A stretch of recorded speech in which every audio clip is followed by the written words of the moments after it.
Terlalu mahal darah yang telah kau curahkan, terlalu berharga untuk kami kembali ke jalan hidup kami yang lama. I pray in Jesus name, hamba berdoa. Tidak ada saat satu pun jemaat yang kau percayakan pada kami akan slip back atau akan murtad. Mundur lagi ke jalan yang salah, erosi rohani, dan perlahan-lahan namun pasti meninggalkan Allah. Waktunya sudah terlalu dekat untuk main-main dengan api. Sudah terlalu singkat untuk main-main dengan Tuhan atau setengah-setengah hati.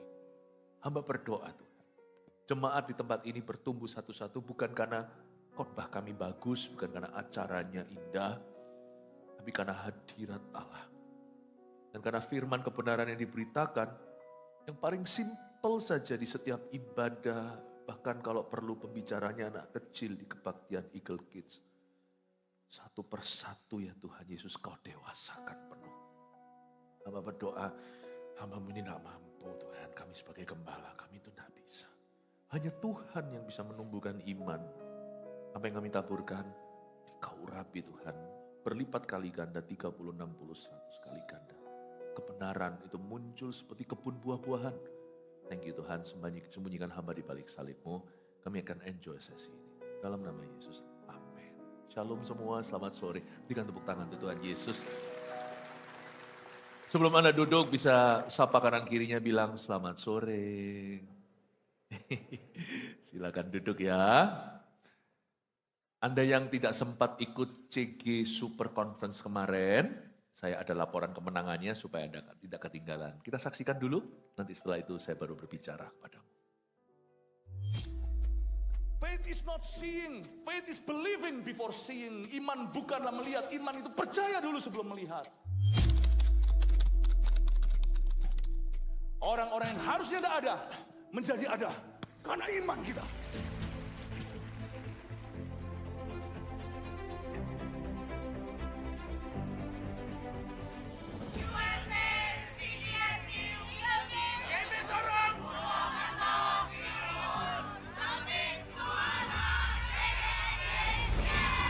CG, dari unit itu kau mulai. Saya minta kita semua nangkap visi multiplikasi. Tuhan bilang sama saya, beritahu sama jemaat, aku sudah ada di situ. Waktu aku naik ke perahumu, perahu itu langsung sampai ke tujuannya. Meskipun sekarang badanmu belum sampai ke tujuan, badanmu masih 2023, look at me. Spirit saya ada di situ. My spirit is already di 2033. It's done.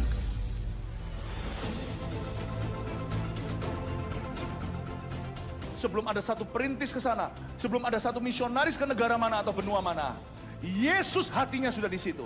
Dialah awal, dia juga adalah yang akhir, he is the Omega. 2030, 300 gereja. Amin. Haleluya. Konferensinya sudah lalu, tapi CG-nya masih di situ. Sampai hari ini, CG menunggu Anda yang belum bergabung. Bergabung dengan CG bukan paksaan, tapi kesadaran. Karena kita tahu bahwa kita nggak bisa sendirian. Kalau kita hanya ibadah seperti ini, kita diisi memang, karena ini perayaan besar. Tapi Anda akan stagnan lama-lama. Iman Anda tidak berotot. Nanti isinya hanya makan-makan, tapi tidak pernah sungguh-sungguh dipakai Tuhan. Saya dorong Anda untuk bergabung dengan CG. Karena kita tahu apalagi di akhir zaman ini kita butuh komunitas iman. Memang bergabung dengan CG itu ada pro kontra di hati. Kenapa? Aduh, memulai sesuatu yang baru. Aku nih bukan kurang kesibukan atau aku takut untuk berkenalan lagi. Apalagi untuk orang-orang introvert. Bukannya malah justru butuh ya? Justru butuh. Sesuatu yang baru itu jangan kita kaku. Buktinya kita mau punya anak padahal kita nggak kenal anak kita. Buktinya mau menikah, padahal nggak gede bersama itu suami istri sekalipun teman sekolah. Sesuatu yang baru itu terkandung di dalamnya rencana Tuhan yang baru pula. Ada sesuatu yang ditambahkan dalam kehidupan. Jadi saya mau undang kalau Anda yang sudah menjadi anggota tetap CG, 1, 2, 3, silakan bangkit berdiri. Yes, ini dia CG member kita. Haleluya, kasih tepuk tangan untuk mereka. Nah, tetap berdiri, jangan duduk sampai saya selesai khotbah. Enggak. Berarti yang duduk itu Belum ber-CG. Coba lihat kanan kirinya bilang, yuk ikut CG yuk. Kan enak kan, kalau semuanya belum ber-CG saya suruh berdiri kan Anda malu ya. Anda rasa, oh bukan malu apa sih, cuman kan gak enak diliatin orang. Jadi biar kakak-kakak rohanimu yang berdiri dulu. Kalau Anda sungguh-sungguh ingin bergabung dengan CG, itu ada ini barcode-nya, ini Anda bisa klik, Anda bisa mendaftar, nanti diarahkan ke CG di wilayah Anda, 100% pasti cocok. Kalau kita pergi ke CG itu dengan mentalitas yang betul, pasti klop sama Tuhan Yesus nanti. Ke CG itu seperti ke Israel. Israel kalau hatinya ngomel-ngomel, kiranya mau tamasya, ada aja. Tapi kalau hatinya mau berziarah, pasti ketemu Tuhan. CG juga sama. Ya, tapi berapa orang di antara Anda seperti saya, gagap teknologi. Gak ngerti klik-klikan gitu, sungguhan saya gak paham. Malu saya kemarin waktu Zoom, ini gimana caranya ini tuh, wah saya bingung sendiri. Ya, kalau gitu gak apa-apa, gereja ini juga untuk orang-orang yang seperti saya, yang lamban secara teknologi ya. Jadi di sini ada gerak cepat nih, usher-ushernya. Kalau Anda yang duduk gak ngerti gimana klik ini itu, barcode apa itu, ada formulir gaya perjanjian lama, masih ada. Anda tinggal lambai-lambaikan tangan, nanti akan ada usher-usher kita nih loh, udah lari-lari semuanya mau ngambilin kasih formulir ya. Ada? Coba tanya dong kakak-kakak rohani yang duduk itu, mau formulir atau mau pakai code gitu ya. Oke, silakan lambai-lambaikan tangan. Nanti jangan lupa ya, sambil Anda sekarang minta formulir itu, di setiap gereja kita itu ada namanya welcome lounge, minimal welcome corner kalau yang masih perintisan, belum ada fasilitasnya. Jadi nanti nggak telat, setelah selesai ibadah Anda ke sana bilang, saya mau dikonekkan, tolong ya di wilayah saya. Anda pergi ke welcome lounge, di luar gede sekali, nggak mungkin kelewatan. Tak kenal maka tak sayang, perkenalkan dirimu supaya kami bisa menyayangi. Kita ini gampang dicintai loh. Gereja ini tidak sempurna, tapi saya lihat orang-orangnya tulus-tulus. Kalau Anda kenal sama kita, pasti jatuh cinta. 100% GR ini, tapi ya. Ya, amin. Coba katakan pada kanan kirinya, ayo ikut CG ya, yang duduk ya. Welcome home. Kasih tepuk tangan untuk Tuhan. Terima kasih Tuhan Yesus. Mari silakan duduk, praise the Lord ya. 5 kali khotbah saya sebagai berikut. Dengan tema besar supaya aku tidak binasa, saya tidak ingin satupun jemaat kita akhirnya binasa. Malah justru yang belum kenal Yesus kita harus perkenalkan. Kebaktian 1, 2, 3, 4, sekarang yang keempat. Malah justru nanti klimaksnya kelima, apa kata Alkitab tentang neraka. Masih punya kesempatan untuk bawa jiwa. Nanti setelah selesai, jangan pergi jauh-jauh, telepon teman, barengi datang. Tidak akan saya jemu-jemu memperingatkan apa yang tertulis dalam firman Tuhan. Karena itu 5 khotbah saya ini dengarkan kalau Anda ketinggalan. Sekarang kita yang di nomor 4. Asyir gak apa-apa pelan-pelan, formulir-formulirnya silakan biarkan Asyir tetap bisa jalan-jalan. Saya bukan tipe pendeta yang marah kalau ada orang yang jalan kok. Malah saya merasa Anda itu hidup kalau masih bisa jalan. Puji Tuhan, jangan cobai Tuhan dengan murtad. Ibrani pasal 6, jangan binasa. Saya nggak berkata bahwa saya percaya orang bisa kehilangan keselamatan, tapi sesuatu yang begitu penting dan berharga tidak boleh main-main. Jadi saya di sini ingin menyarankan sebuah ide untuk mempertimbangkan bahwa kemurtatan itu begitu serius. Yudas Iskariot pun binasa. Saya tidak menganggap diri saya Calvinis atau Armenian. Saya rasa masing-masing sudut pandang itu berteologia dan saling melengkapi. Ada orang yang percaya sekali selamat tetap selamat, saya percaya itu. Masa Tuhan itu pelin-pelan? Tuhan itu kalau bayar di depan, gak wait and see saya gimana nanti performanya. Tapi saya kok gak percaya ya. Orang setelah diselamatkan bisa sembarangan itu. Lah ngapain kita diselamatkan dari kebakaran lalu kita nanti matinya terbakar? Kita diselamatkan dari dosa kok jatuh dalam dosa? Aneh ya. Ada orang diselamatkan dari jurang. Susah itu. Banyak tim khusus. Orang-orang mencari berhari-hari. Dan akhirnya dia bisa direscue. Lalu suatu hari dia jalan gitu aja nyantai-nyantai. Kok nggak ada traumanya ya? Sungguhan entah. Apakah orang itu orang yang sama yang direscue dari jurang baru berapa bulan? Kok nggak ada trauma ya? Jalan begitu langsung, jurang, lompat. Beberapa orang membuat saya bertanya-tanya, you sungguhan pernah kenal Yesus kah? Jangan asal percaya orang yang berkata, aku minum racun, pasti berbusa-busa.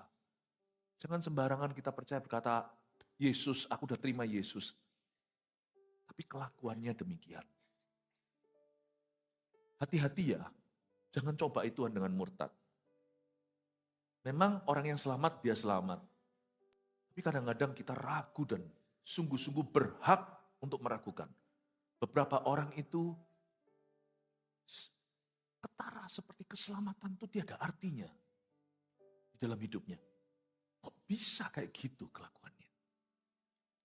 Be very careful. Ibrani pasal 6 ayat 1. Sebab itu marilah kita tinggalkan asas-asas pertama dari ajaran tentang Kristus. Dan beralih kepada perkembangannya yang penuh. Janganlah kita meletakkan lagi dasar pertobatan dari perbuatan-perbuatan yang sia-sia. Dan dasar kepercayaan kepada Allah. Yaitu ajaran tentang pelbagai pembaptisan, penumpangan tangan, kebangkitan orang-orang mati, dan hukuman kekal. Dan itulah yang akan kita perbuat jika Allah mengizinkannya. Berhenti dulu sampai situ. Kita tidak baca dulu sampai ayat 8. Ayat 1 sampai ayat yang ketiga, saya jelaskan dulu. Anda dan saya perlu tahu bahwa penulis Ibrani sampai sekarang masih misterius. Banyak orang percaya itu Paulus. Tapi tidak ada bukti 100% itu Rasul Paulus karena tidak dibubui tanda tangan. Tapi kepada siapa dia dituliskan sangat jelas. Namanya aja Ibrani, berarti ini ditulis kepada bangsa Yahudi. Orang-orang yang diselamatkan dari agama lama mereka yaitu Yudaisme. Yudaisme itu adalah agama Yahudi. Orang Yahudi pun hari ini ortodoks percaya itu. Sebenarnya dari Yudaisme lah keluar ke Kristenan atau Christianity. Yudaisme itu agamanya Musa, hukum Taurat. Tapi mereka menolak Yesus sebagai penggenapan hukum Taurat itu. Mereka menganggap Yesus hanyalah seorang rabi. Ya, mereka tidak percaya dia adalah Tuhan. Mereka masih menunggu Mesias hari ini. Banyak orang Yahudi masih begitu doa di tembok itu. Kalau orang-orang bangsa lain yang ke sana doa itu ikut-ikutan. Yang asli, yang tulen itu yang pakai topi hitam, bajunya hitam-hitam, jubah panjang, itu rabi-rabi, itu mereka bukan berdoa untuk diri mereka. Kadang-kadang beberapa orang-orang yang melancong ke sana diizinkan asal sopan untuk ikut doa. Tapi doa orang bangsa lain dan doa orang Yahudi beda. Doa orang Yahudi begini itu, mereka nunggu Mesias. Makanya saya cenderung, ini adalah pilihan pribadi saya. Saya cenderung supaya tidak membingungkan karena saya ini pengajar umat. Saya tidak ikut-ikutan doa di depan tembok itu karena Mesiasku sudah datang. Itu bingung nanti. Saya sih, yang lainnya, hamba batuan lainnya mau begitu nggak apa-apa. Hak-hak bebas. Toh hatinya. Saya memilih untuk tidak melakukan itu supaya tidak membingungkan jemaat. Karena orang Yahudi, kalau saya di sisi satu bersama samping-sampingan dengan mereka, orang Yahudi itu doanya gini. Mereka menunggu kedatangan Mesias yang pertama. Saya sudah menunggu kedatangan Mesias yang kedua. Karena mereka tidak percaya Yesuslah Mesias. Mereka menganggap Yesus adalah anak tukang kayu. Jadi mereka berdoa begitu tuh siang malam pagi petang adalah kapan juru selamat Israel akan datang. Karena pikiran mereka membebaskan Israel dari penjajahan dunia. Tapi Yesus datang membebaskan seluruh dunia dari jajahan dosa. Dan mereka tidak percaya Yesus itu Mesias, apalagi Tuhan. Yudaisme itu akarnya sama-sama kita. Tapi beda jalurnya di Yesus Kristus Tuhan. Itu anak tukang kayu. Bagi kita dia anak Allah. Paham ya? Jadi orang-orang Ibrani ini adalah orang-orang yang diselamatkan dari Judaism. Mereka diaspora kan, waktu itu Israel belum menjadi negara tahun 1948. Jadi Rasul ini entah siapa penulis Ibrani, saya yakin itu Paulus. Nggak tahu, nggak ada 100% bukti. Dia menuliskan kepada mereka, supaya orang Yahudi ini jangan murtad kembali ke Yudaisme. Karena orang-orang Yahudi yang percaya Yesus dianiaya oleh sesama orang Yahudi zaman itu. Mungkin mereka tidak bisa berjual beli, mungkin didiskriminasi, mungkin kalau mereka pacaran sama keluarga yang ortodoks, mereka ditolak. Lu sama orang Kristen ya, zaman dulu belum namanya Kristen, zaman dulu namanya Sang Jalan atau The Way. Di Antioquia, di mana ada Paulus Barnabas yang diutus di sana, di situ pertama kali agama baru ini disebut Christianity, kekristenan. Jadi penulis Yahudi ini, penulis Ibrani ini menulis kepada orang-orang Hebrews. Hey guys, hey bros, hey sis. Jangan kembali kepada kepercayaan lamamu dan tradisi agamamu. Don't go back. Jangan cobai Tuhan dengan murtad karena kamu sekarang sudah tahu kebenaran bahwa Yesus adalah Mesias. Kamu tahu kebenaran bahwa Yesus adalah satu-satunya jalan. Dari ibadah satu saya sudah langsung tekankan bahwa di luar Yesus nggak ada keselamatan, titik sudah gitu aja. Nggak peduli orang kalau setaat apapun beragama, sebaik apapun hidupnya, tidak ada keselamatan di luar Tuhan. Beberapa orang mungkin protes, kan nggak fair, orang baik kok masuk neraka. Itu kan baik menurut cara pandang manusia, Allah yang tahu hati. Di luar Kristus tidak ada kebaikan. Makanya itu kita memberitakan Injil, kenapa? Sekarang kita mengerti kan. Kenapa kita menanam gereja juga? Karena kita mau tanam komunitas Injil, tidak tabrak dan lari, tidak KKR lalu pergi. Sekarang kita mengerti ya, kepada siapa ayat ini berbicara. Tapi ini relevannya buat kita apa? Jangan cobai Tuhan dengan murtad, itu berarti kita semua punya latar belakang. Ada yang di sini lahir Kristen, tapi latar belakangnya, masa lalunya adalah dosa. Kristen, munafik tapi, alias KTP-an. Ada pula di sini yang Kristen atau Kristen yang lain. Saya nggak mau sebutlah karena saya menghargai percayaan yang lain. Saya tidak setuju, saya punya keyakinan yang kokoh akan Injil, tapi saya tidak pernah jelekkan agama. Saya hanya beritakan kebenaran. Ada juga di sini yang masih tradisional, pegang tradisi-tradisi, Kristen plus tradisi, Kristen plus animisme, plus semua superstisi. Tergantung juga ternyata dengan kebudayaannya. Kalau dia kesukuan ya, apa budaya suku itu? Kalau budaya suku itu ada okultismenya. Biasanya dicampur baurkan, jangan kembali ke situ kalau Anda sekarang sudah berada di gereja perjanjian baru. Atau bukan hanya Kristen tradisional suku, kadang-kadang bukan kesukuan, tapi juga kebudayaan. Mungkin juga mereka yang kebudayaan misalnya Tionghoa. Ada juga ini itu, Kristus iya, tapi juga ada pai-painya. Jangan balik ke sana. Jangan. Atau bukan ini, tapi tradisi-tradisi yang kita pegang, cara-cara agama. Ada banyak-banyak macam cara-cara berbaptisan juga. Tidak untuk dijadikan perdebatan, tapi kalau kita tahu kebenaran, stick to the truth. Jangan kompromi. Dan mereka diberitahu, kamu jangan kembali ke Yudaisme. Hari ini firman ini memberitahu kepada kita, jangan kembali ke masa lalu kita. Atau hidup lama kita. Hidup lama itu tidak selalu melulu tentang dosa, tetapi kepercayaan juga. Don't go back to that. Nah sekarang ternyata lebih serius daripada yang kita kira. Kalau kita sudah pernah, belum kenal Yesus lain cerita. Tapi kalau kita kenal Yesus, kita lakukan itu. Kita menyalibkan Tuhan untuk kedua kalinya dan menginjak darah kasih karunia. Sekali, dua kali mungkin kilaf. 3, 4 kali itu sudah ahli. 5, 6, 7 kali udah kebiasaan. 8, 9, 10 udah keputusan. 11, 12 sudah hitung sendiri. Saya habis kata-kata. Sebab itu, marilah kita tinggalkan asas-asas pertama. Waktu saya baca dulu ini, saya nggak ngerti konteks, saya kira, kenapa kita harus tinggalkan asas-asas pertama?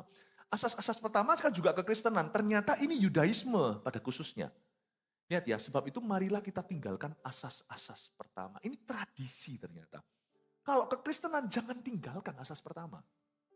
Kita jangan lupa, makanya hari ini setelah kita berdiri sekian lama, setelah Kristen sekian puluh tahun, saya tetap ngajarkan tentang keselamatan tuh hari ini.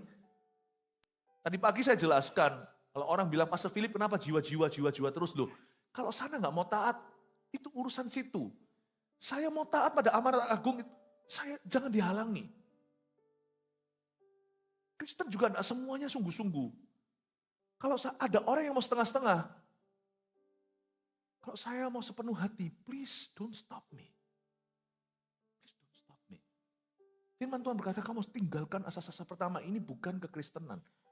Tapi lebih pada tradisi kita. Sebab itu marilah kita tinggalkan asas-asas pertama dari ajaran tentang Kristus. Oke? Ajaran tentang Kristus ini adalah yang mereka tahu dari hukum Taurat. Memang the teaching of Christ, tapi ini bukan ajaran tentang Kristus. Di sini bukan ajaran Kristus. Kalau ajaran Kristus itu Injil ya. Ajaran tentang Kristus itu misalnya zaman dulu hukum Taurat itu mengharuskan orang menyembelih hewan. Sungguhan. Kita kekristenan tidak lakukan itu alias kurban. Jadi mereka harus menyembelih. Dan waktu mereka sembelih segalanya itu tentang Kristus. Kamu harus tinggalkan hal-hal itu. Tuhan sudah ajari kamu penggenapannya. Oke? Beralih kepada perkembangannya yang penuh. Dan beralih kepada perkembangannya itu artinya kita harus melampaui tradisi manusia. Dan semua harus kembali kepada apa kata firman Allah. Janganlah kita eman atau sayangi atau susah melepaskan sesuatu yang bukan firman. Sedangkan sesuatu yang firman aja masih banyak kali digunjang-ganjingkan. Apalagi hal-hal yang ambigu alias abu-abu. Kamu harus beralih pada perkembangannya yang penuh. Saya suka kata beralih kepada perkembangannya yang penuh. Kata perkembangannya yang penuh di situ dalam bahasa Inggrisnya beralih kepada perfection. Mana bisa sih orang Kristen sempurna? Kata perfection di sini dalam bahasa Yunaninya, karena kitab Ibrani, semua buku di Perjanjian Baru itu ditulis dalam Yunani kuno. Septuagint. Jadi Yunani kuno ini, kata perkembangan yang penuh itu artinya maturity, kedewasaan. Jadi nggak ada orang sempurna, yang ada adalah orang yang semakin dewasa. Kamu mesti dewasa, kata penulis Ibrani. Kamu nggak boleh berkutat di seputar tradisi. Susah let go. Kalau kamu sudah lelah dengan orang berjalan, gimana kamu jalan dengan orang berlari? Itu di kitab Yeremia sih saya campurkan. Yeremia 12. Kalau sama tradisi aja kita alot. Susah let go, gimana let God? Orang yang alot tidak bisa let God. Masih tradisi aja Tuhan berkata, aku bicara kepadamu perkara-perkara duniawi sudah menyandungmu. Bagaimana kalau aku bicara kepada kamu perkara-perkara surgawi yang aku sudah tahu sebelum Bapa, waktu aku bersama dengan Bapa sebelum aku datang kemari. Luar biasa loh. Orang Kristen tidak boleh lengket dengan sesuatu yang bukan firman. Let go. Let go. Ya. Kalau kita nggak let go nanti kita frozen. Let it go, let it go. Ini saya lagi main-main dengan kata-kata. Malah frozen imanmu, malah kaku, malah beku. Beralih kepada perkembangan yang penuh itu lawan kata kaku, lawan kata beku. Kamu harus move on, lanjut ke maturity. Karena kamu masih perlu bertumbuh. Jangan sampai slow di step 1. Step 1 kembali lagi, sudah step 1, step 2, step 3, langkah 1, 2, 3, lalu balik lagi -3, -6. Jangan deh, pertumbuhanmu tuh masih kurang, masih perlu berkembang. Lah kok maju mundur tuh sampai kapan? Ini bukan bicara maju mundur kelemahan kita, dengan apa kita bergumul atau struggle kita, bukan loh ya. Kalau itu sifat kita harus belajar. Ini kepercayaan, ini keyakinan. Ini nggak boleh lah, keyakinan nggak boleh, itu sudah harus mantap dulu. Kalau Yesus kita goyang lah, gimana perkembangan? Yesus itu fondasi, beralih pada perkembangan yang penuh.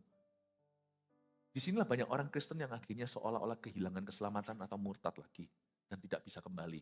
Itu karena fondasinya yang ditendang sama setan. Fondasinya. Tendang badan orang tahan, tendang kaki sudah nggak bisa jalan. Hati-hati. Jangan coba itu dengan murtad. Murtad itu tidak bisa terjadi kalau kita punya fundamental. Beralih kepada perkembangannya yang penuh. Jadi dari sini kita tahu bahwa kita disuruh untuk berkembang secara penuh. Katakan berkembang dengan penuh.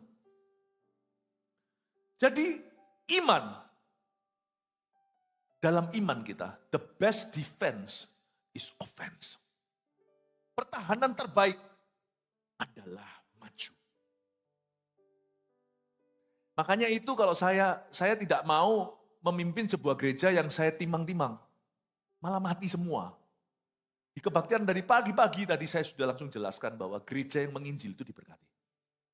Gereja yang tidak memberitakan Injil adalah gereja yang terhilang. Karena Injil itu kekuatan Allah, Roma 1:16. Tapi Injil itu juga salah satu perlengkapan senjata rohani bagi orang Kristen. Kayaknya aktivitasnya nginjili untuk orang lain, tapi yang kena diri sendiri. Karena orang yang menginjil, damai sejahtera hidupnya. Karena kasut kerelaan damai itu adalah memberitakan keselamatan. Makanya ya, orang yang nginjil, yang pertama ngefek itu di kakinya. Kakinya dituntun sama Tuhan. Ketemu siapa, kemana. Dalam bisnisnya nggak ada urusan langsung dengan pekabaran Injil, tapi bisnisnya pun dituntun, kakinya itu dituntun ke dalam rencana Tuhan yang ujungnya bersaksi pada manusia. Tapi bisnisnya pun ditambahkan rumah tangga, jodohnya, anaknya, sekolah di mana itu dituntun, kakinya itu penuh sejahtera. Kalau kakinya terpecok, gimana dia jadi saksi? Makanya itu orang ngomong sama saya begini, kenapa sih jiwa-jiwa terus? Saya bilang, supaya gerejaku, gereja yang kupimpin kuat. Supaya gereja yang kupimpin terus melaksanakan amanat agung dan berada di poros kehendak Allah. Allah Bapa. Nah kalau kita berseberangan dengan Allah Bapa, apalagi yang kita minta? Saya beritahu pada Anda satu hal. Satu cara untuk kita itu mengalami semua rencana Tuhan dan segala berkatnya pun kita akan alami. Adalah kalau kita terus berkembang secara penuh dalam dunia iman. In order to be on the defensive, you must be on the offensive. Pertahanan terbaik adalah menyerang. Gereja yang bertahan, mempertahankan nyawanya, malah kehilangan nyawanya. Umat Kristen, orang Kristen atau umat Tuhan yang bertahan hanya aku malah justru kehilangan dirinya. Tapi orang yang berkata Tuhan, malah justru memperoleh nyawanya. Berkembanglah secara penuh. Kamu harus terus-menerus berusaha sampai maturity, sampai kedewasaan. Be on the offensive, maju. Maju tak gentar. Saya punya prinsip yang sama dalam pelayanan. Saya tidak peduli hari ini perasaan saya apa. Dalam baik atau tidak baik waktunya saya beritakan firman. Yang sudah dijadwalkan, mau saya sakit, mau saya hatinya galau gelisah. Maju terus, pantang mundur. Begitulah caraku melaju selama 31 tahun ikut Yesus. Kalau ada orang tanya saya, selebih dari itu, how are you? Jawaban saya selalu seperti les-les Inggrisan waktu saya kecil. I'm fine, really fine. Thank you. I preach the gospel and I'm fine. Thank you. Saya memberitakan Injil, saya baik-baik saja. Amin. Perkembangan penuh. Sekarang kalau kita lihat, janganlah kita meletakkan lagi dasar pertobatan dan perbuatan-perbuatan yang sia-sia dan dasar kepercayaan kepada Allah. Believe in God. Jangan kamu meletakkan lagi dasar pertobatan. Ini juga termasuk zaman-zaman Yohanes Pembaptis. Bukanlah secara spesifik tentang Yesus karena itu lebih kesadaran moralitas. Mempersiapkan jalan sehingga nurani umat itu nyala. Ketika Yesus nanti mengajarkan sabda, mereka langsung nangkap ini jawabannya. Makanya itu zaman Yohanes Pembaptis kan belum kenal Yesus. Yesus kan nanti datang di sungai Yordan itu dan Yohanes Pembaptis pun baru tahu ini dia anak domba Allah yang memikul dosa dunia. Jadi saya mau jelaskan ayat 2 karena itu ada hubungannya. Yaitu ajaran tentang pelbagai pembaptisan. Ada pelbagai pembaptisan itu gimana? Dalam bahasa Yunaninya, kata pelbagai pembaptisan tidak memakai kata yang biasanya dipakai oleh Kristen Perjanjian Baru yaitu baptizo. Tapi yang dipakai adalah baptismos yang artinya ceremonial washings atau seremoni ritual permandian. Setiap agama ada itu. Karena air itu dekat sama manusia. Misalnya agama, Anda pernah melihat nggak agama di India? Mereka itu washingnya itu di sungai. Yahudi pun iya, cuci tangan, cuci kaki, demikian pula dengan saudara kita. Yang lain, dari agama-agama kepercayaan yang lain, rekan teman-teman sebangsa. Selalu ada. Ada pula di Ortodoks mana, di Rusia, di mana mereka pakai air yang dicipratkan. Jadi itu yang disebut dengan baptismos, itu tidak secara spesifik merujuk ke Yesus. Tapi lebih kepada ritual, ceremony washings. Permandian atau penyucian.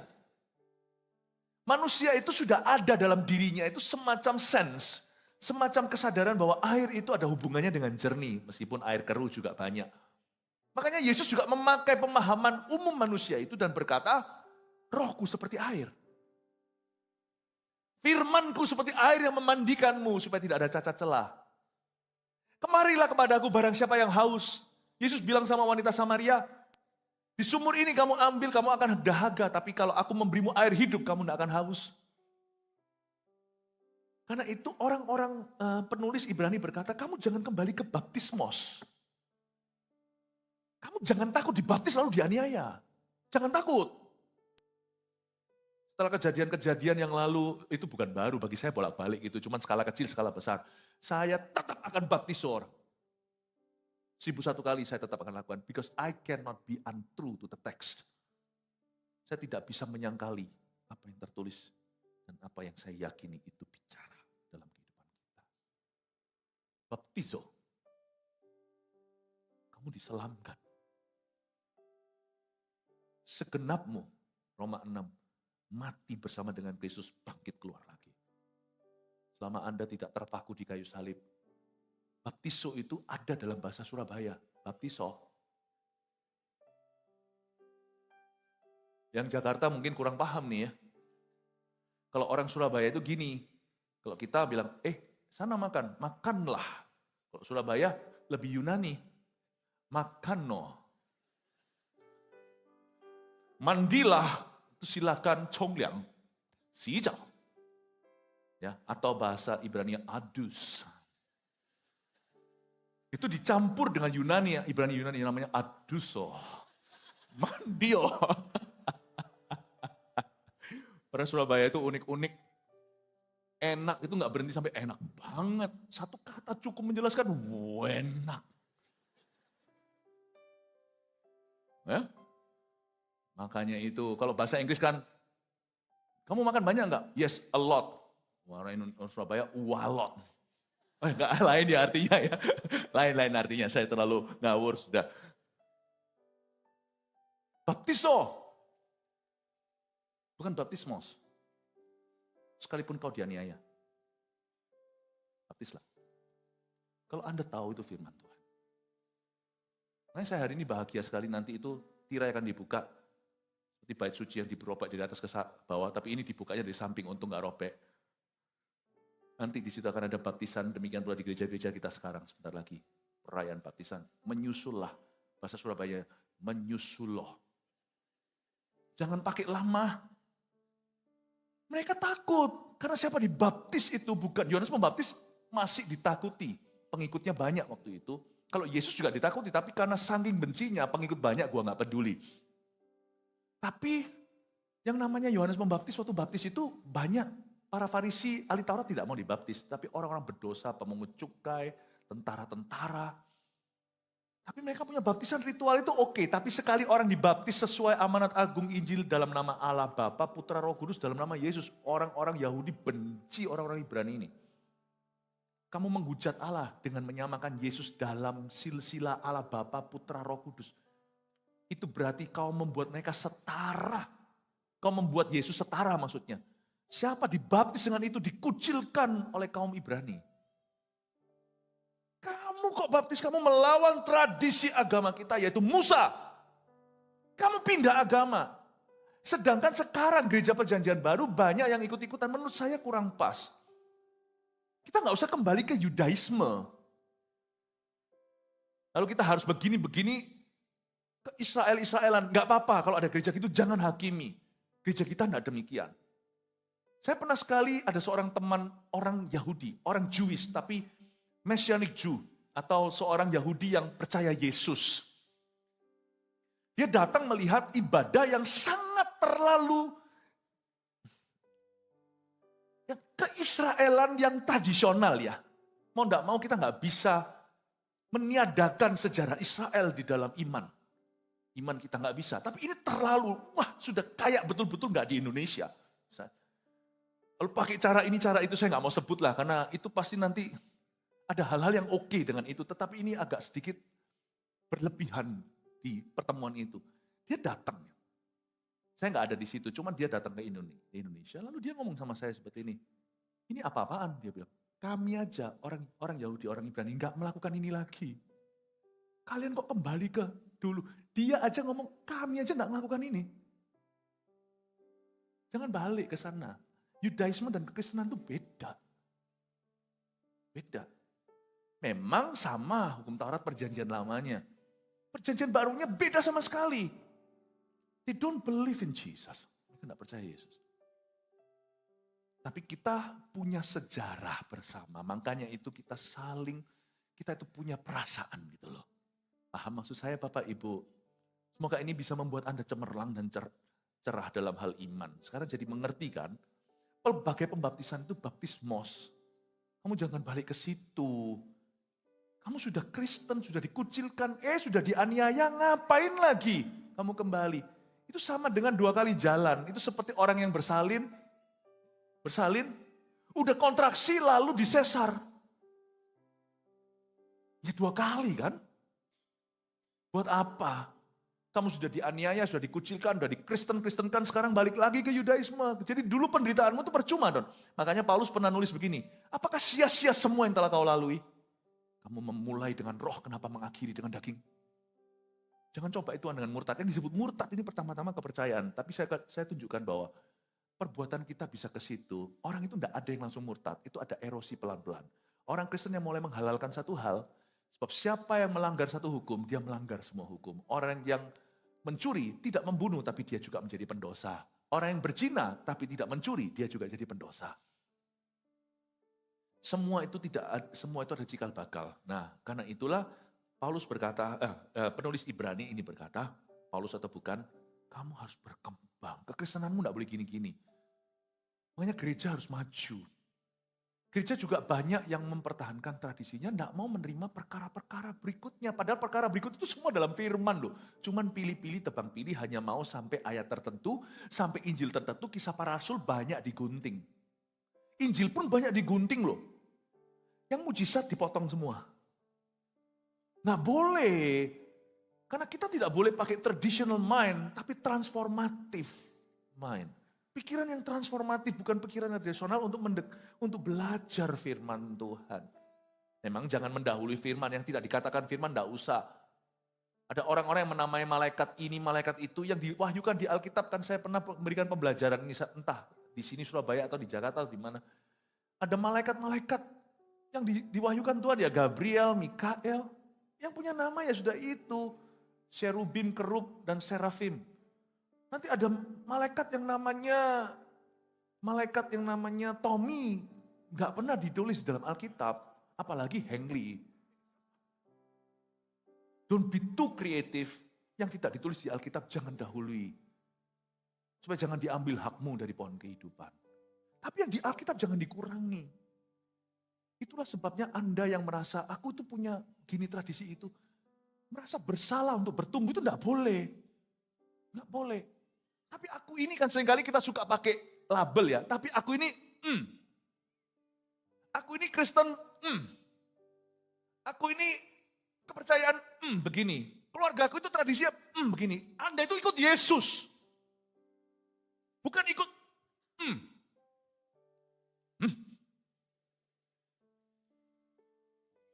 Amin. Karena itu saya dorong Anda untuk bisa mengerti bahwa kemurtatan dimulai dengan blur tujuan. Dan apa yang saya sampaikan ini mencegah nanti suatu hari Anda disesatkan dan anak-anak cucu Anda dialihkan perhatian dari Tuhan. Dan itulah yang akan kita perbuat jika Allah mengizinkannya, ayat 3. Ini yang dirindukan oleh penulis Ibrani. Jadi saya hari ini tidak melakukan ini atas dasar kehendak saya. Saya menggenapi keinginan penulis Ibrani. Dan itulah yang kita akan perbuat untuk menjelaskan ini. Jikalau Tuhan mengizinkannya. Sebab mereka, ayat 4, yang pernah diterangi hatinya. Yang pernah mengecap karunia sorgawi. Dan yang pernah mendapat bagian dalam Roh Kudus. Dan yang mengecap firman yang baik dari Allah. Dan karunia-karunia dunia yang akan datang. Namun yang murtad lagi tidak mungkin dibaharui. Sekali lagi, sedemikian hingga mereka bertobat. Sebab mereka menyalibkan lagi anak Allah bagi diri mereka dan menghinanya di muka umum. Saya ingin sekali menjelaskannya dengan hati-hati ayat 4-6 karena tidak ada yang mustahil bagi Tuhan dan setan juga akan meniru-niru. Bagi dia tidak ada kata terlambat. Dia akan tak peduli Anda sudah sejauh apa dalam iman, setan akan mencoba mencuri jikalau tidak bisa membunuh dan membinasakan. Sebab mereka yang pernah diterangi hatinya, ini nggak main-main. Ini orang yang pernah diterangi hatinya. Kata terang itu enlightenment. Hatinya itu pernah disinari Roh Kudus. Yang pernah mengecap karunia sorgawi, nggak hanya disinari Roh Kudus, cuman sekedar mendapatkan pewahyuan di hati, aku ngerti. Tapi pernah mengecap karunia sorgawi, ini berarti orang ini pernah mengalami spiritual experiences dengan Tuhan. Jadi ternyata mengalami pengalaman rohani, supranatural bahkan, tidak garansi orang itu diselamatkan dan memutuskan untuk ikut Tuhan.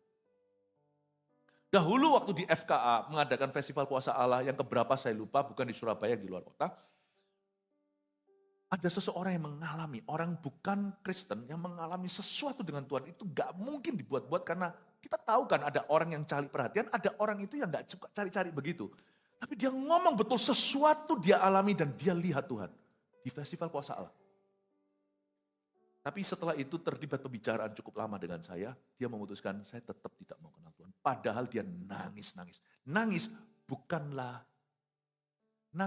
bukanlah konfirmasi bahwa Anda diselamatkan.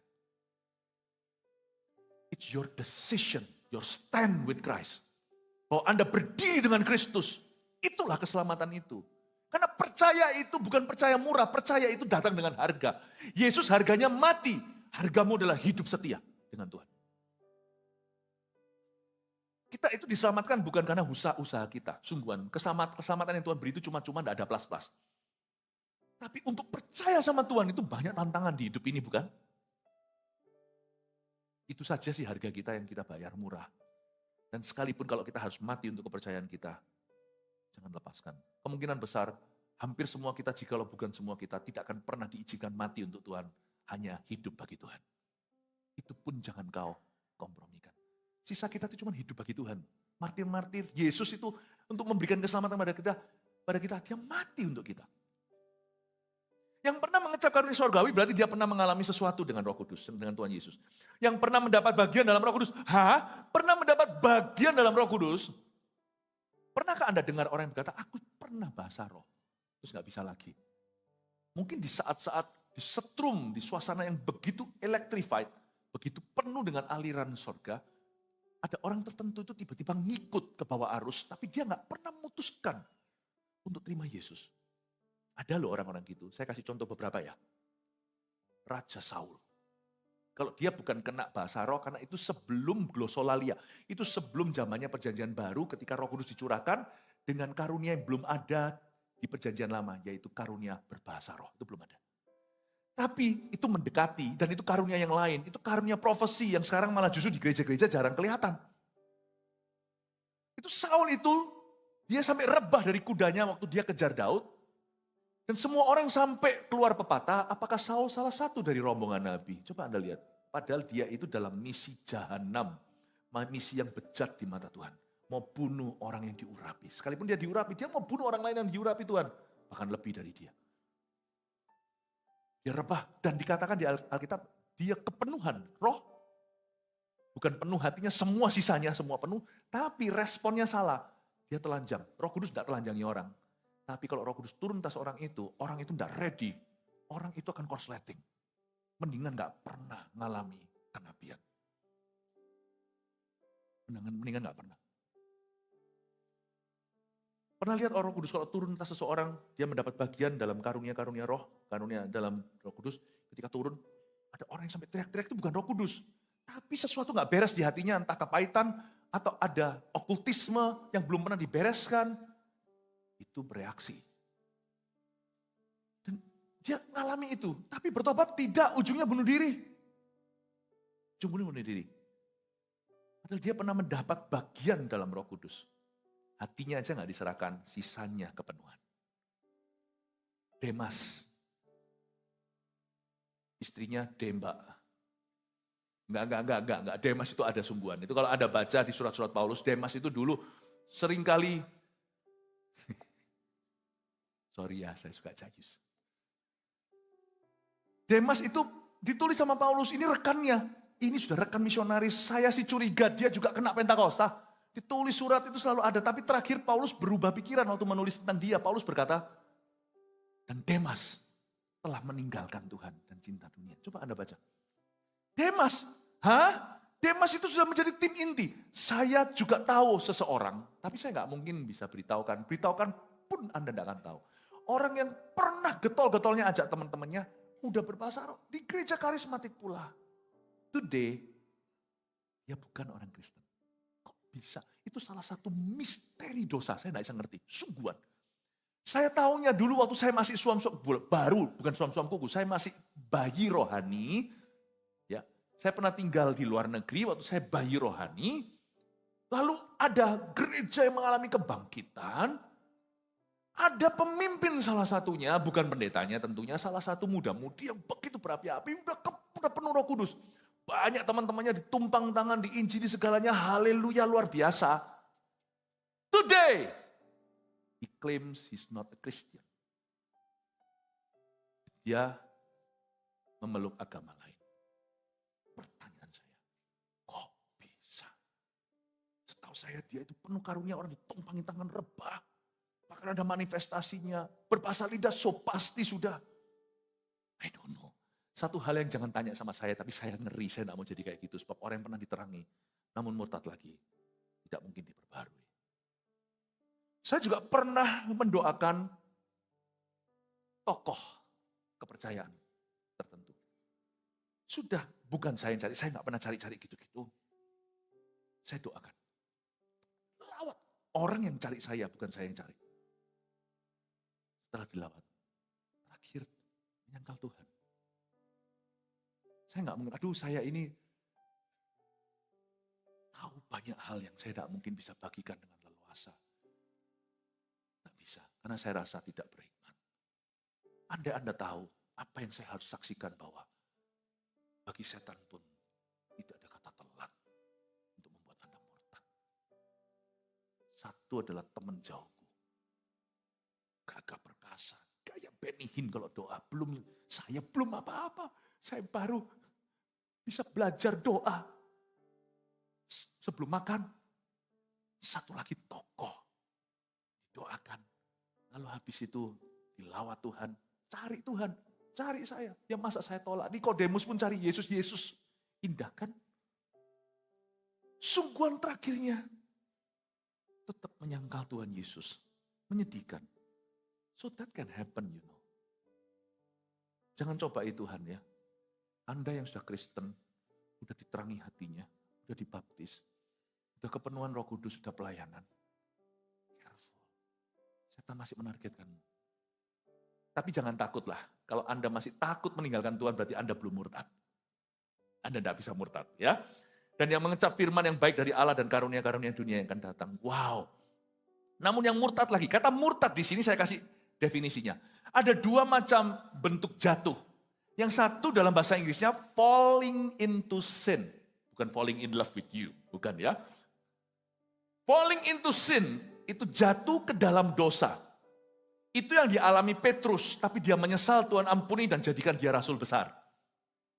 Itu the wonder of grace atau keajaiban kasih karunia. Bisa membuat orang yang terbelakang menjadi terkemudian menjadi terdahulu. Tapi yang satu lagi namanya falling away from Christ. Nah ini tidak ada obatnya. Yang satu falling into sin, jatuh dalam dosa dan betul-betul cari Yesus, minta maaf dan mohon dipulihkan. Tuhan itu murah hati. Yang satu lagi falling away from Christ, itu Yudas. Dia bukan jatuhnya ke kaki Tuhan waktu salah, dia jatuhnya keluar dari Tuhan. Itu susah. Ini yang terjadi, yang disebut dengan murtad tidak mungkin dibaharui sekali lagi. Sedemikian hingga mereka bertobat. Sebab mereka menyalibkan lagi anak Allah bagi diri mereka dan menghinanya di muka umum. Konteksnya di sini, penulis Ibrani berkata, kalau kamu kembali ke Yudaisme, kamu menyalibkan Yesus kedua kali di tempat umum. Dan kamu menginjak darah kasih karunia. Dan tidak bisa apa-apa. Kalau kamu tahu aja kamu bisa berbuat begitu, Mana bisa? Makanya itu paling bahaya adalah orang bergereja lalu trauma, lalu meninggalkan Tuhan. Terus gak gereja-gerejaan. Itu permulaan. Tidak termasuk menghujat, belum sampai murtad. Tapi nanti roh kemurtatan punya jalan dalam hidupmu. Nanti anaknya hati-hati, cucunya juga. Nanti sudah, fondasimu bukan gunung batu waktu itu. Jangan, paling susah begitu, sesusah apapun. Anda memulai baru, Anda harus pulih, harus lawan. Orang berkata dokter adalah pasien yang buruk. Sungguhan. Pendeta adalah konseli yang buruk. Coba kalau Anda konselingi saya tahu semua yang mau Anda katakan. Saya adalah konseli, bukan konselor. Konseli yang buruk. Makanya, hamba Tuhan jangan jatuh. Ngomong apapun sudah tahu. Kamu mau ngomong pemulihan dari apa? Saya tahu. Bukan maha tahu, sok tahu. Dokter juga sama. Pasien yang buruk. Makanya kalau kelihatan dokter merokok, atau dokter gaya hidupnya nggak keruan, begadang gitu segalanya, ya sayangkan. Disayangkan. Tapi untungnya dokter tidak akan lebih parah dari pendeta. Pendeta kalau hidup ganda maka dicerca. Kalau dokter ya sudah terserah asal dia bisa buka resep. Makanya kalau seorang dokter, ya kan, kalau seorang dokter itu sudah, kalau garam kehilangan keasinannya dengan apa diasinkan? Yang paling parah adalah kejatuhan orang Kristen. Kejatuhan hamba-hamba Tuhan, itu paling parah. Karena dia sudah tahu. Susah dipulihkan. Kalau Anda sudah pernah terlibat pelayanan, lalu Anda kecewa, mundur gitu, nanti Anda lihat, sulit untuk bertobat, karena traumanya banyak, dan sudah gak percaya sama semua. Anda gak percaya semua. Siapa yang bisa pulihkanmu? Bukan berarti, ayo kita suam-suam kuku aja, supaya kita gak maju lalu murtad. Bukan. Suam-suam kuku, gak usah perang, sudah milik setan. Jadi nggak ada pilihan. Kalau kita itu mau sungguh-sungguh, tidak binasa itu satu jalan. Lawan, maju. Jangan lupa lagu nasional kita. Maju tak gentar. Maju. There's no way. Semua di depan ini diperlengkapi senjata Allah. Tahukah Anda di Efesus tidak dikatakan bahwa geger atau punggung kita dilengkapi. Orang yang mundur tidak berkenan pada Allah. Bahkan kalau kamu tidak setia, Tuhan tetap setia. Tapi orang yang mundur, those who withdraw from me, I shall be unpleased. Aku tidak berkenan. Jadi semua ini dilengkapi, semua depannya. Tamengnya semuanya, pedangnya, perisainya, baju sirahnya, kaki depannya ini semuanya.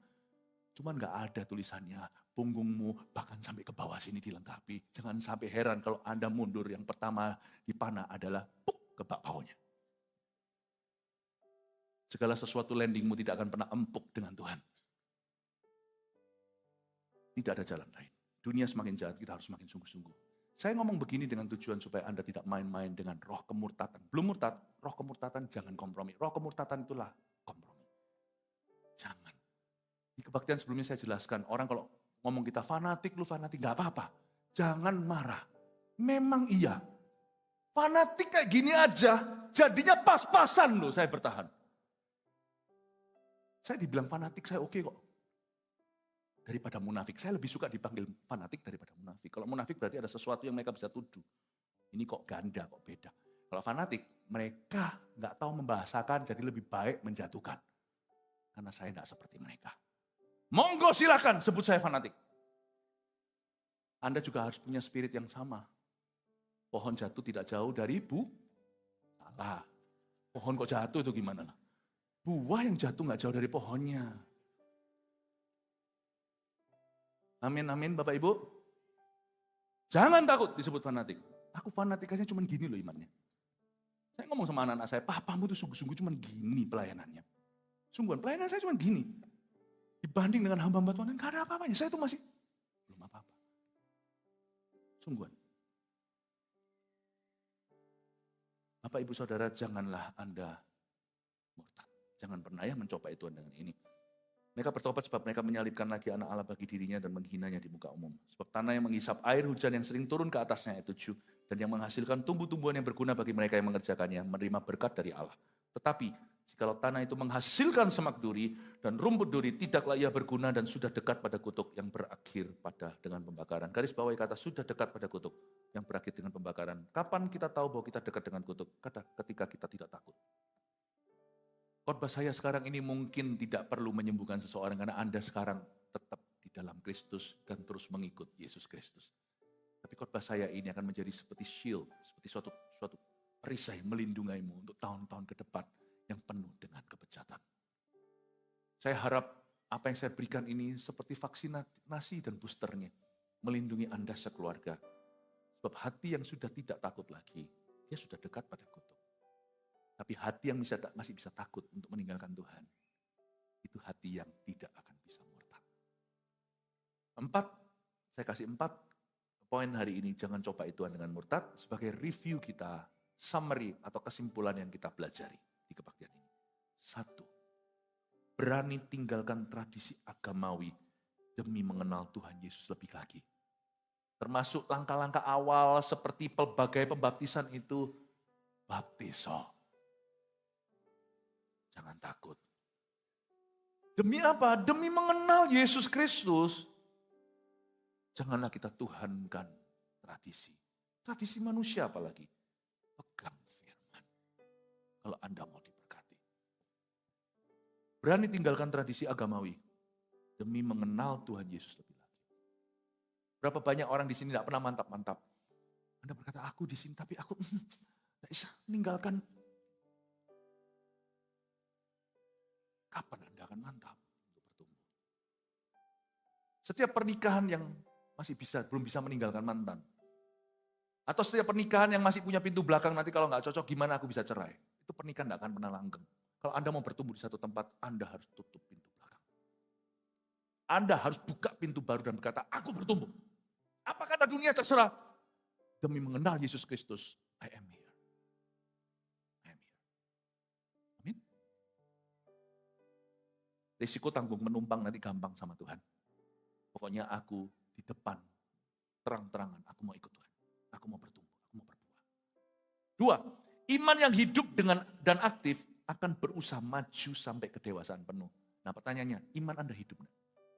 Kalau iman itu hidup pasti bertumbuh. Iman itu kalau aktif pasti berjuang maju. Kecuali kalau kita ragu, iman kita bukan pada Tuhan, kita masih mencari perkenanan manusia. Firman Tuhan berkata, kalau kamu masih ingin menyenangkan orang, kamu tidak bisa menyenangkan Tuhan.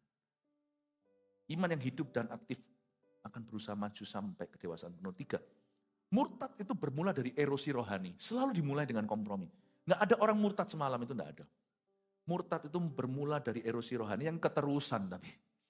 Dikit demi sedikit, tiap hari tiap sifat, lama-lama kapalan sama Tuhan. Murtad bermula dari erosi rohani yang keterusan hingga terjadi kematian rohani. Rohani itu bisa mati sampai pada taraf tidak bisa di-repair lagi, beyond repair. Saya kalau mendengar di masyarakat, si A ini dulu ya misalnya selebriti misalnya, saya ini nggak ada ngurus-ngurus gitu, saya itu nggak pernah nonton yang gosip-gosip gitu tuh, saya nggak punya waktu. Cuma kalau saya dengar, si ini dulu public figure segalanya, lalu habis itu sekarang meninggalkan Tuhan, lalu meninggalkan jalan Tuhan. Saya kok nggak heran ya kalau saya diomong gitu, enggak sih. Saya rasa masalahnya bukan dia meninggalkan Tuhan, dia nggak pernah bersama Tuhan dari awal. Nggak pernah bersama dengan Tuhan. Nggak ada. Biasanya mungkin di dalam gereja juga suam-suam kuku, atau bahkan dalam gereja yang suam-suam kuku, nah kita tidak berurusan dengan mengurusi gereja lain. Tapi saya hanya bicara sebagai fakta, itu bisa aja gereja kita.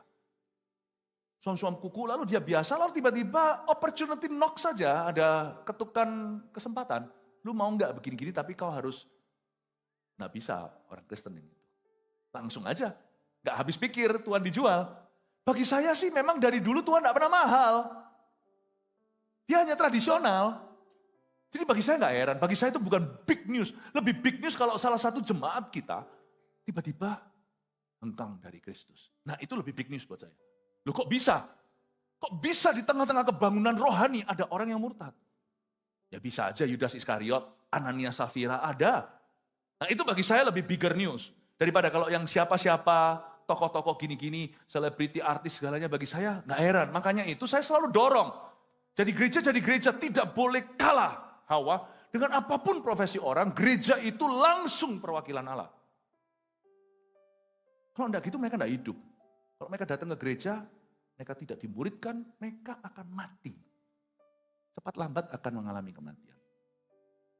Murtad itu bermula dari erosi rohani. Jadi saya nggak heran, itu sudah erosi dari dulu.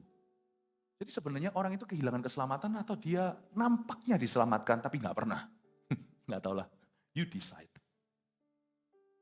You decide. Ada orang yang punya the appearances of salvation. Seperti ada nampaknya selamat. Kalau Anda telusuri sungguhan, saya pernah sekali itu coba bedah. Kok bisa Yudas? Karena saya kok dipanggil jadi rasul, jadi hamba Tuhan, saya takut loh. Waktu saya baca Yudas, ini saya bisa salah, tolong beritahu saya kalau memang saya luput pembacaan saya. Setelah bolak-balik Alkitab. Yudas 3 tahun 4 bulan bersama Yesus, kurang lebih 3,5 tahun itu. Tak pernah memanggil Yesus sekalipun Tuhan, tapi Rabi. Banyak orang di gereja tidak pernah menuhankan Yesus, tapi hanya guru. Khotbah nih. Datangnya cuma, ya nanti aja pas khotbahnya, kalau khotbahnya lucu. Gak pernah sungguhan jadikan Yesus, gak pernah serius. Gak pernah serius. Loh khotbah bisa lucu, tapi pesannya harus serius. Pesannya serius. Saya perhatikan gak pernah. Jadi gak ada Yudas itu, apakah dia kehilangan keselamatan? Maybe. Tapi dia itu sudah menyembuhkan orang sakit. Dia kan salah satu dari murid-murid yang disuruh mentahirkan orang kusta. Bisa. Oh bisa. Oh bisa. Bisa aja. Itu semua Injil kok. Itu semua Injil. Aduh, andai kata saya bisa hentikan matahari, saya bisa ngomong sedikit lagi. Kebaktian nanti berikutnya di Jakarta, di Surabaya Timur, dan di mana segalanya. Jadi, saya ini pernah dipakai Tuhan tanpa saya sadari waktu saya belum kenal Tuhan. Tapi itu bukan karena saya, itu karena Injil. Saya cuma cerita sama teman-teman saya di Singapura. Itu saya masih SMP. Karena saya dulu pernah ikut retreat, saya dulu dari gereja konservatif, bukan karismatik, saya pernah, ya bolong-bolong sih, tapi saya kecil kan pernah ke gereja. Itu pernah sekali retreat di tempatnya suatu tempat susteran situ, pinjam tempat. Kami retreat, waktu retreat ya, bahkan pembicaranya di sesi itu, untungnya Eagle Kids enggak begitu, dia ngomong sama saya ini mau jadi pendeta tapi enggak punya uang, makanya saya enggak bisa masuk sekolah teologi ya. Kok ngomong gitu sama pasiennya loh, saya itu pasien. Saya tuh masih anak kecil, masih SD, kok diceritain gitu-gitu, kok enggak bangkitkan iman. Enggak tahu, tapi apa yang terjadi di dalam retreat itu, saya ceritakan aja mentah-mentah kepada teman-teman saya, Jimmy Iskandar, siapa yang ada di Singapura, teman-teman kos-kosan, saya tinggal sekos dengan 40 orang Thailand, orang Taiwan. Terus saya ceritakan gitu. Kan saya maksudnya cuma cerita, nganggur lah, enggak ada tujuan hidup, saya cerita, semua juga cerita masa lalu. Gini-gini saya cerita, saya pernah retreat, ya wah gue cerita, itu pendetanya ngomong gini. Nangis. 4-5 teman saya. Loh.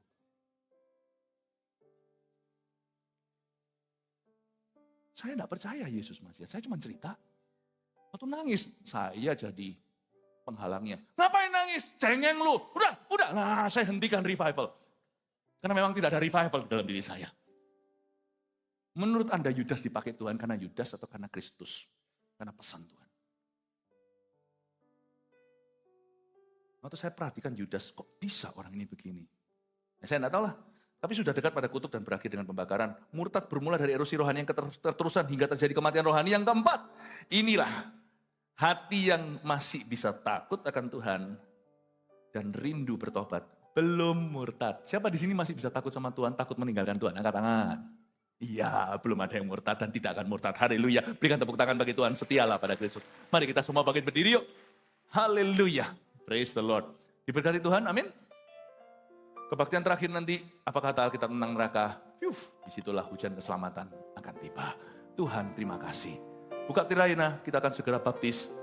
Di mana-mana. Nyanyikan lagu ini dulu. Kasih yang terindah, hati yang mulia, hanya ku temukan di dalam-Mu, Yesusku. Pujian dari hatiku selalu di setiap waktuku, tiada pernah berubah. kasihku. Mari kita hargai keselamatan itu lebih dari hidup ini. Karya terbesar dalam hidupku, pengorbananmu yang selamatkanku. Engkaulah harta yang tak ternilai, yang ku miliki dan ku hargai. Yesus, Engkau ku kagumi.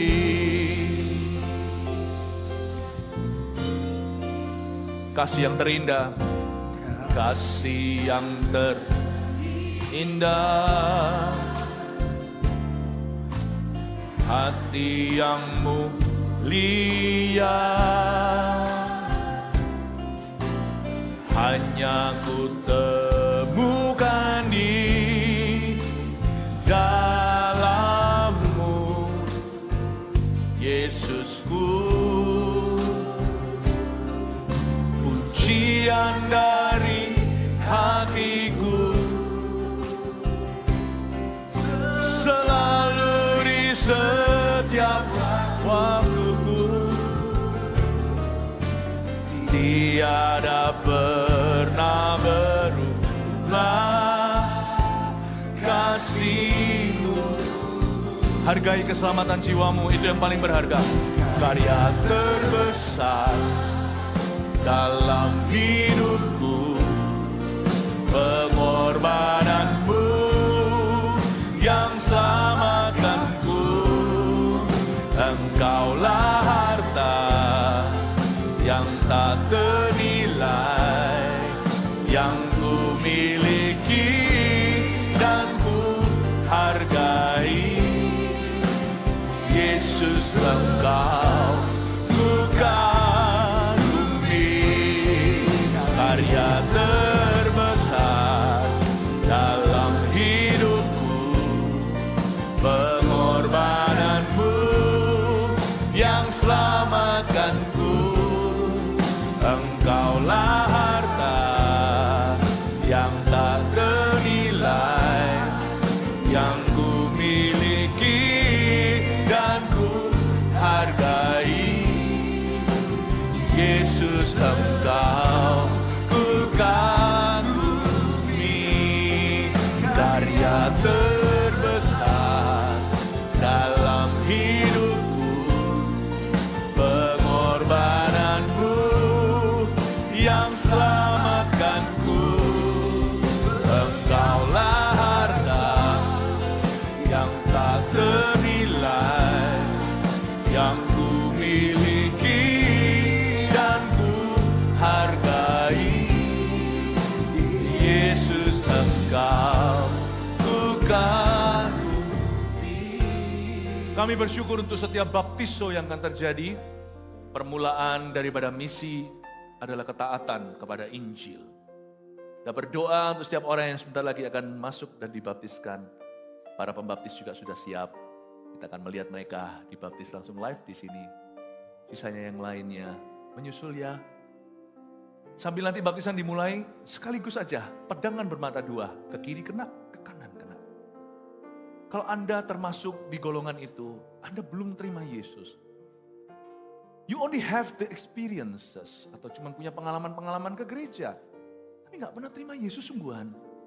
Saya nggak ajari Anda untuk meragukan, tapi ajari Anda untuk serius kalau memutuskan terima Yesus. Iya ya, hitung-hitung aku nggak pernah. Saya juga sama. Saya kecil udah ke gereja, tapi saya baru umur 18 itu ngambil keputusan lepas dari mama saya, Kristen pertama. Ini antara Philip dan Tuhan Yesus. Aku mau mengikutmu Tuhan. Ada suatu agony, ada sesuatu yang lahir baru dalam diriku. Hari itu 31 tahun lalu, saya memutuskan sendiri. Lalu saya dibaptis. Kalau Anda belum terima Yesus dengan begitu, apapun agamamu, agama tidak akan menyelamatkanmu. Termasuk kalau Kristen saja secara agamawi. Saya mengundang Anda untuk maju ke sini sambil nanti mereka dibaptis di situ. Dan orang-orang yang belum dibaptis, udahlah baptis. Oh, baptis. Oh. tunggu apa lagi? Ayo semua di sini belajar dari orang Surabaya. Bilang kanan kirinya, baptiso.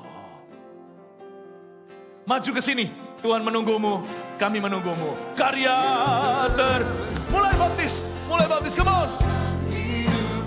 Dalam hidupku, pengorbananmu yang selamatkanku. Engkaulah harta yang tak ternilai, yang ku miliki. Maju-maju. Ada yang saya maksudkan tadi, maju ke depan yang mau terima Yesus, yang mau dibaptis juga. Yesus Engkau ku kagumi. Haleluya. Kita berikan tepuk tangan untuk orang yang maju. Welcome. Karya terbesar dalam hidupku, pengorbananmu yang selamatkanku. Engkaulah harta yang tak ternilai, yang ku miliki dan ku hargai.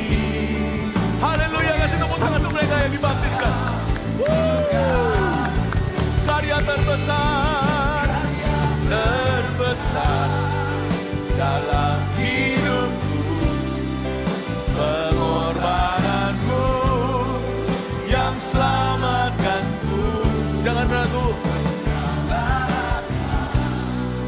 yang tak. Welcome.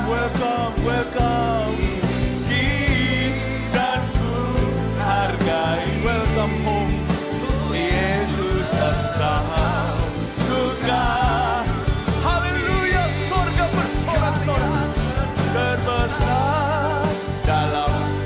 Hati-hati masuk ke baknya. Yes. God bless you, brother. Kami membaptiskan dalam nama Allah Bapa, Allah Putra, Allah Roh Kudus, di dalam nama Yesus. Haleluya. Dan ku hargai Yesus. Lebih tinggi lagi bisa. Ku kagumi. Haleluya. Oh, karya terbesar dalam hidupku, pengorbananmu yang selamatkanku. Engkaulah harta yang tak ternilai, yang ku miliki dan ku hargai. Yes, Engkaulah harta. God bless you. Engkaulah harta yang tak. Come on, baptiso. Dan ku hargai.